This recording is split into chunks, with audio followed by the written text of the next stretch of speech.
Welcome into another edition of Between the Lines. I'm Tyler Trumbauer. Plenty to get to this episode, including all of our usual BTL staples, as well as Weekend Update, where Glenn Mann and I will go over what happened for our KU Golden Bears over the last few days, including the men's basketball team who was out at the PSAC tournament. I'll also go inside the locker room with the bowling team.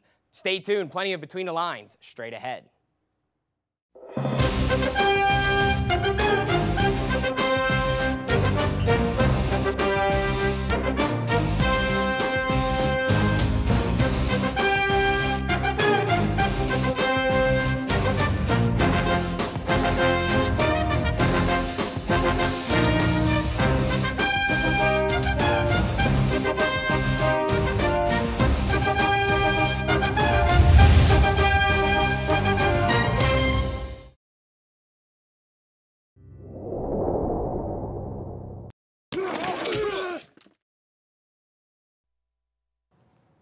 Welcome back to Between the Lines. Time to go inside the locker room. This week, we are in here with the bowling team for the Kutztown University Golden Bears. And, of course, to my immediate right, we have magical Mel Aptaker, junior member of the team, and on the far side, head coach Joe Ambrose. We'll get into the magic part maybe in a little bit, but thanks for joining us today. And Coach, let's look back at the entire regular season. It's almost wrapped up now, but obviously just checking in for the first time on BTL. 52-59 record, a lot of competition this year. What are your thoughts on how the ladies have done this season? We have an extremely young team, total transition this year, losing our entire starting five. 7 seniors graduated last year, so completely new. I'm very proud of how we've progressed, and we're looking forward to our conference championships in a couple of weeks. Certainly. Mel, for you, obviously coming in now, you're an upperclassman, so you're transitioning into a leadership role on the team even more so. How do you feel this season has gone since, as Coach mentioned, you lost a lot of players and big contributors to the team? I definitely think that it's been a transition. We did lose a lot of leadership and a lot of big players, but I think that having new players to build on has been important, and that'll set us up for next season. Certainly. What about those new recruits, those freshmen, other ones coming in, stepping up? How have they done so far this season? The freshmen this year are like really awesome. They're a big part of a lot of what we've been able to do. Being able to just say, okay, you're in, and it's very overwhelming at first, and they've really handled it well. Certainly. Coach, how do you feel about your recruiting class, these underclassmen coming up? Does it seem like you're now going to be able to transition to another good year where you're going to have a big nucleus of upperclassmen that you can count on in a couple years? Yeah, it's great that I have 8 returning players, and we're probably looking at 5 or 6 coming in next season. So I'm really excited about what the next couple of years is going to be like here. Certainly. Mel, for you individually this season, how do you feel you've done? Obviously, you did well just not that long ago getting on the all-tournament team and helping KU getting in a couple of wins over there. Individually looking back at this season, I know it's been a long one. How have you done? I'm actually really happy personally. This was actually the first season that I got a lot of playing time because we did lose a lot of starters. Obviously you'd like to do amazing every single time, but you're not always going to. So I'm really happy, especially the last couple weekends. Certainly, Coach, other than Magic, as I'll refer her to, because I know you don't even know her real name anymore, but for Magic, how do you feel she's done, or has there been anyone else that has kind of stepped up and really been in a supporting role this year? Mel's been tremendous. Like she just said, this is the first time. It's almost like she's a freshman in playing time years. Right. Because she had to wait for the last 2 years to get a chance to come in. Jen Fitz, our other junior, has been our anchor. She's been solid all season long. And Felicia Trevel, who's a sophomore this year, has stepped up big. Renee Riffey stepped up big. And freshman Angela Kozma has stepped up big. So, I mean, it's just been, everybody in spots has had their moments. And like I said, we're capable of winning the ECC in a couple of weeks, and that's really what our goal is. Certainly, and as you mentioned, those players, the nice thing is that they're all in different classes. You just mentioned a freshman, then you mentioned a junior, sophomore. So you have bright spots in every class moving forward, certainly is a good sign.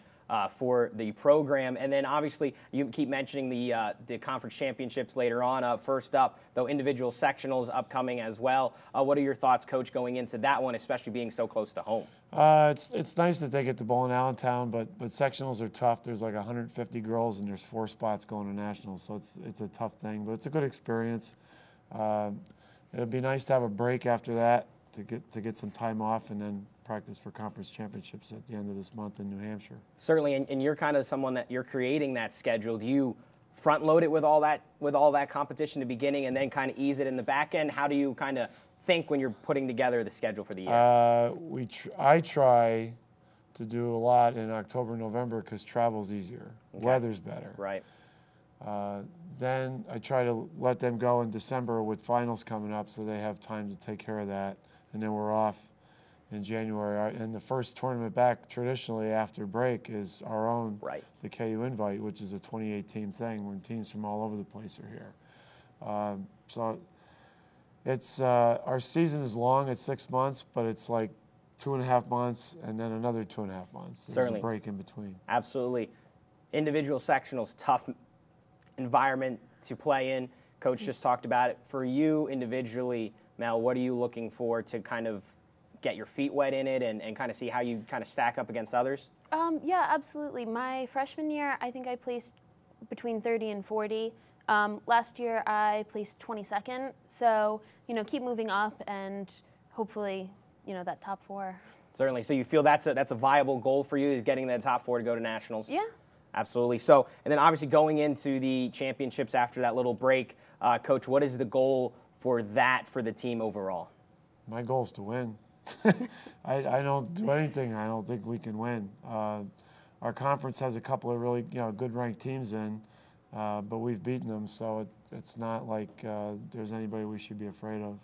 And with the format of the championship with double elimination, our chance is just as good as anybody else. Certainly. So what do you say needs to happen that day to make sure that you mind your P's and Q's and beat those teams you have beaten in the past and make sure that you're on top when all is said and done?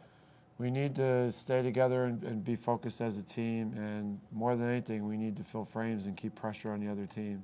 And try not to make mistakes. Absolutely, Coach. Mel, coming into this little break that Coach talked about after individual sectionals before the conference championships, you as a member of this team, what is going to be kind of your training regimen and your plan? Is it going to be maybe take a few days off? Is it going to be some lighter training and prep for it? How is that kind of these next 2 weeks? How are you going to plot them out? There's actually a bunch of girls on the team from the same area, so we're actually planning to meet at least a couple times to practice, and I plan on practicing just about every other day, maybe every day if I get the time. Certainly. No spring break trips like the spring teams, though. You're not going to like South Carolina for it? No. I wish. Yeah. Unfortunately, it's an indoor sport, but it just lasts so long. And speaking of that length of the season, and we talked about that earlier on in the interview, but how important is it to have that team chemistry between everyone, knowing that you're spending so much time with each other, as Coach mentioned. You have kind of 2 halves of a season, and it really mounts up to a good chunk of the calendar year. We do. We spend a lot of time together. Between practice and actually traveling, we'll leave on a Thursday night and get back on a Sunday night, so that's all that time alone, stuck together in hotel rooms. We also have study sessions and workouts and team bonding, so there's a lot of time spent together. So having a good bond with the entire team is really important. And you feel you have that this year? You feel Absolutely. It's a good cohesion? Perfect. So last one, Mel, moving forward, obviously you don't want to look, I know you have a lot of competition left this year, but moving forward, how confident and happy do you feel about being part of this program? What's upcoming, the nucleus that's growing to going into next year for your senior year and having a nice full year of competition under your belt? I'm really excited about next year. I was actually talking about it last night that my goal for next season is to get back to being a ranked team. We lost that because, our competition. In November. We lost that in November, and my goal is, as a senior, I want to be ranked, and I want to put Kutztown back on the map.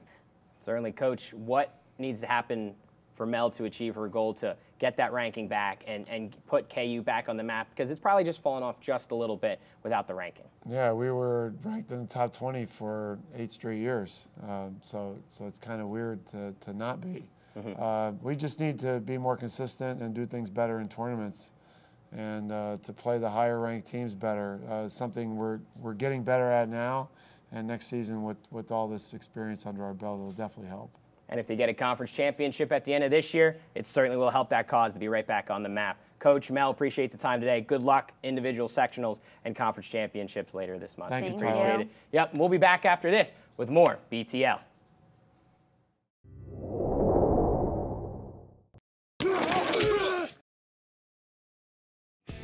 What's up, Kutztown University? I'm your host with the most, Derek Bennett, coming at you this week with the top 5 plays. Let's get into it. Here we go with number 5. Cuevas with the rebound. Outlet to Beitelman, sprinting up court with 8 seconds left. Pass to Lee for the tray. Bang. That is one way to end the quarter here in Golden Bear Country. Number 4. Dietrich getting the ball before it goes out of bounds. Ridgway in control. Ridgway to Lee for the easy layup, tying up and sending this game into overtime. Number 3. The last field goal KU needed to seal the win in OT. Ridgway, the madman himself, for the layup through multiple defenders. Number 2. Johnson to Ridgway to Lee for the easy triple. That assist was by Ridgway. Great ball movement and b-ball IQ by the Golden Bears.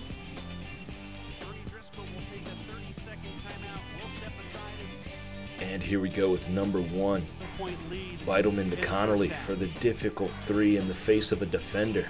Bounce off of the rim and still gets it in. Golden Bears going off with a bang. 29 seconds remaining in this one. And those were your top 5 plays of the week. Again, I'm Derek Bennett. I can't wait to see you guys next weekend.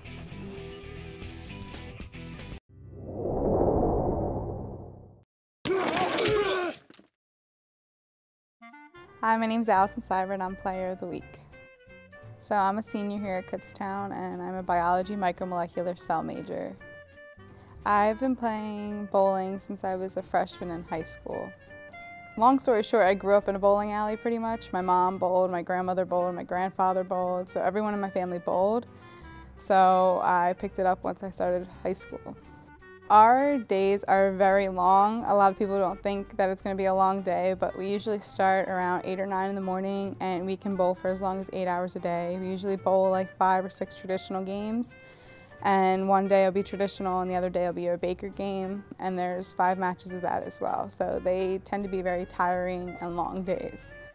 Pretty much with the spare time I have, if I have any, I usually like to just hang out with friends, because I don't get a lot of spare time because we have practices and workouts and a lot of other things to do. So I just like to hang out with friends and either go see a movie, go to dinner, anything small like that. I'm part of Friends of Rachel, as well as, it used to be called Care Bears, but now it's called Roar. Rachel Joy Scott was like the first one killed in the Columbine shooting, and she left a bunch of journals behind, and pretty much she is just trying to pass kindness around to the world, because you never know how far a little kindness can go. So she likes to, she would like to spread kindness and hopefully start a chain reaction. I just love the sport in general, but my team makes it easier as well. Some days it's rough, but I like to be with my teammates as well when bowling days, competitions and everything. We don't always hang out outside of practices and stuff like that as often, but practices and workouts and study sessions is where we really bond as well.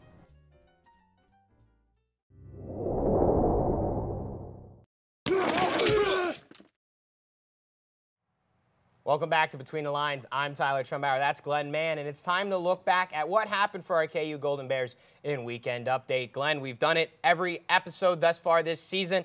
Starting out on the hardwood, the men's basketball team, they had a busy 7 days in the PSAC tournament, starting off last Wednesday in the quarterfinal round against the Westchester Golden Rams, led by one Josh Johnson. Absolutely. In the PSAC playoffs, the first round, they got the bye, and then in the quarterfinals, they played Westchester, as Tyler said, and they won 114-93, led by a career high by Josh Johnson, 31 points, absolutely phenomenal. So they had a good head of steam heading into the second round of the playoffs, where they traveled to Indiana University of Pennsylvania to face off against Gannon University, but it was a little bit tougher than the first one, where they had to actually take the game to extra time. It was 77-77 at the end of regulation, and the game ultimately ended in KU's favor, 91-85. But when we got to the championship, it was a little bit of a heartbreak, wouldn't you say, Tyler? Absolutely, and it's not the way you expected it. With Shippensburg, kind of expected IUP to be the team to face the top seed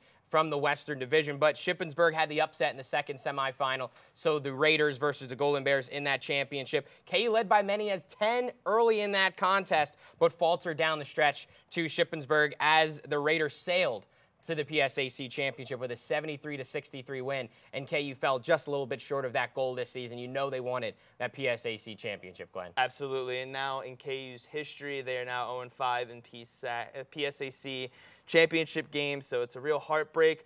But in the latest national rankings, they are still top 10 in that 10th spot, and they now have the 4th seed in the regional rankings. And then this weekend, they'll be traveling to West Virginia, hosted by Fairmont State, to compete in the Atlantic Regional Tournament. And in the first round, I believe that they will be facing off against Indiana University of Pennsylvania. So we'll be rooting for them this weekend. Absolutely. That'll be Saturday night. KU actually grabbing the 5th seed in that tournament, falling just a little bit back because of West Liberty upsetting Fairmont State in their Mountain East Conference championship. So IUP takes the 4, KU takes the 5. They'll match up. That's a Saturday night, 8:30, part of 4 straight games on one day down at Fairmont State. And take a look at that as if they advance, they'll play on Sunday in the next round. And then hopefully the championship where KU will be at will be on Tuesday night. Now, transitioning from the hardwood, Glenn, to the mats, the wrestling team. We talked about them having to head out to the Mercyhurst Athletic Center for the Super Region 1 championships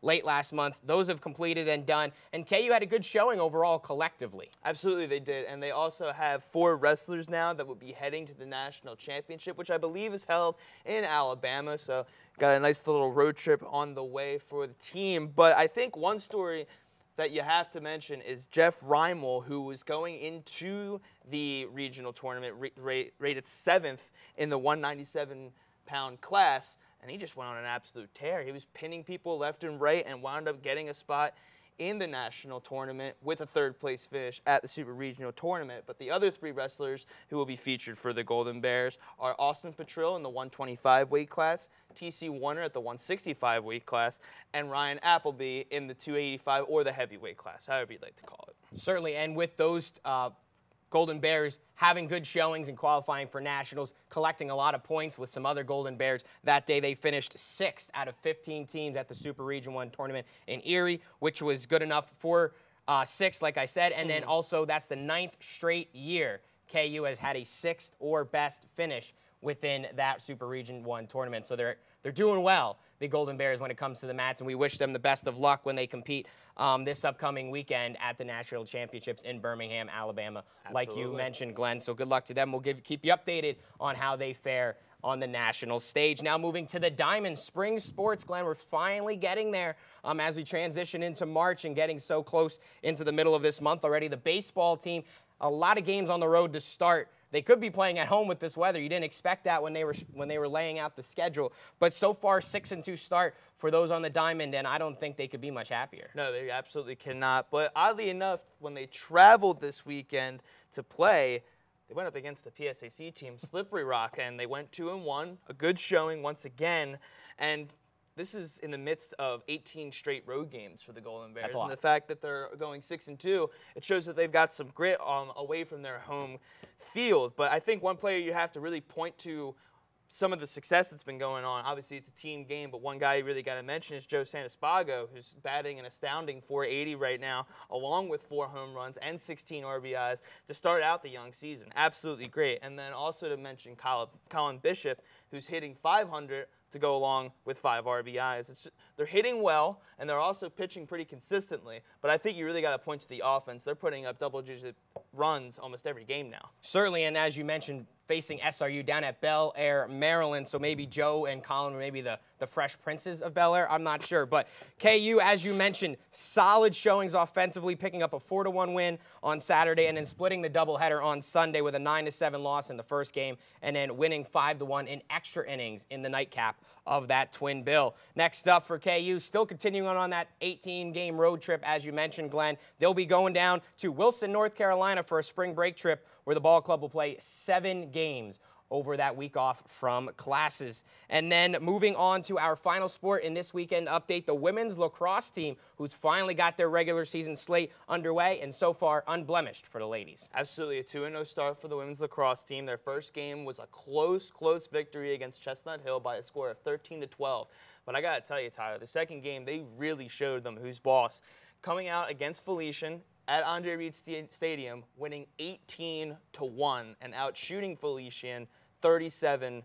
Absolutely astounding stuff. Lauren Huggins has been really consistent, and so has been Michaela Bowman, who has scored 5 goals and 4 goals in each respective game. But now they're going to have to go down south to South Carolina for their next opponent. You want to say a little bit about that?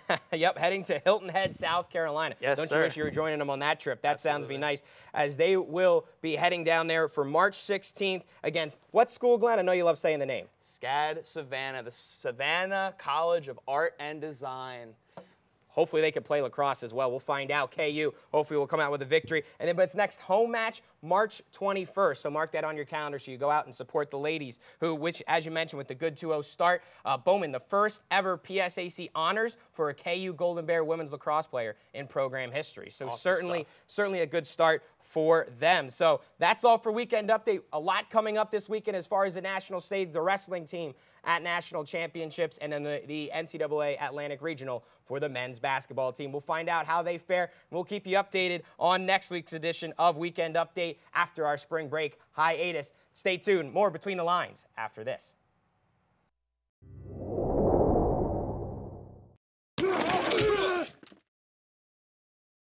This week on Halftime, our host, Blaise Basile, will go up against Angela Cosma, a 2-time ECC Rookie of the Week winner for the Kutztown women's bowling team. Can Blaise master his inner bowler and best Angela on her home turf? Maybe, but it's a big maybe. Welcome everyone to another week of Halftime. I'm your host, Blaise Basile. Unfortunately, Tyler couldn't make it today. Got a little injury last time we were taking on the wrestler. Oh, Tyler gets over top of him, gets picked up and slammed downwards. But I have with me Angela from the Kutztown bowling team. So we're at the bowling alley right now, and she's gonna teach you some skills. So what do we learn today? We're gonna learn the proper approach and how to curve a bowling ball. Well, hopefully everything goes good this week, and hope you enjoy. So you're gonna probably wanna put your feet around the middle dot or so. Okay, and when you walk up, since you're right-handed, you want to end on your left foot, right, and that you come all the way through. Yes. I got this.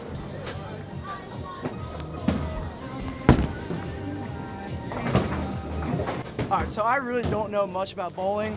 I just kind of throw the ball.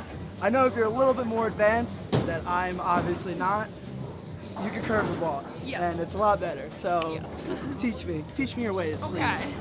So the standard way is that you want to pretend that you're shaking someone's hand. Okay. So you're not want to make sure that you don't go over the ball with your wrist. Right. That it's just straight. Your thumb's going to be pointing the ceiling. Okay.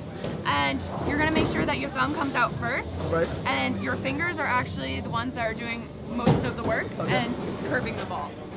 Yeah. I feel confident in myself. Probably gonna get like 10 more gutter balls, but eventually I'll get it. All right. Shaking hands, curving balls, shaking hands.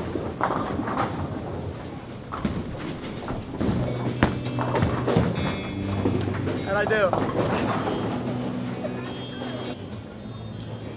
Got this.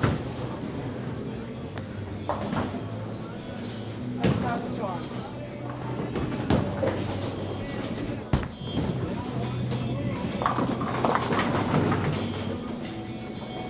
You know what? I feel really confident now. They just taught me all those tricks. I'm still throwing gutter balls, but that's gonna come in practice. Yep. So you know what? Right now, I think I could beat her in the game. So let's do this. And I'm going to embarrass you. I don't think so. I'm probably going to embarrass myself. No. Definitely going to embarrass myself.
What are we learning today, ladies and gentlemen? I am a terrible bowler.